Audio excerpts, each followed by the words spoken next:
Dahil Father's Day po ngayon, naghahanap po ako ng tatay or nanay na namimili ng school supply na kung kailan pasokan na bukas, diba? Siyempre sa hirap ng buhay, binabudget natin yung pera. So, okay lang ba? Tanggapin nyo to. 500 para sa mamimili. Ayan, ano pong pinamimili nyo? Ba, may listahan pa kayo, mama. So hahanap tayo ngayon, tatay man or nanay. Basta mamimili ng school supply ngayong linggo ng hapon. So bukas pasokan na. So hahabol tayo para mabigay ng konting tulong. So dito tayo papasok.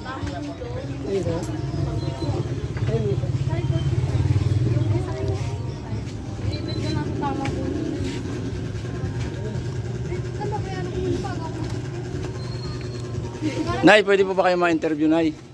Si Agilang Waray po ako. Ako po si Agilang Waray. Bakit ngayon pa lang po kayo namimili ng school supply?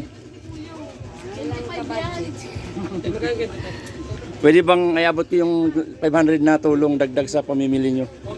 Dahil Father's Day po ngayon, naghahanap po ako ng tatay or nanay na namimili ng school supply na kung kailan pasokan na bukas, diba? Siyempre sa hirap ng buhay, binabudget natin yung pera. So, okay lang ba? Tanggapin nyo to. 500 para sa mamimili. Ayan, ano pong pinamimili nyo? Ba, may listahan pa kayo, mama. Oo, ayan o, si mother o. Namimili po ngayon ng school supply. Pasokan na bukas ha. Thank you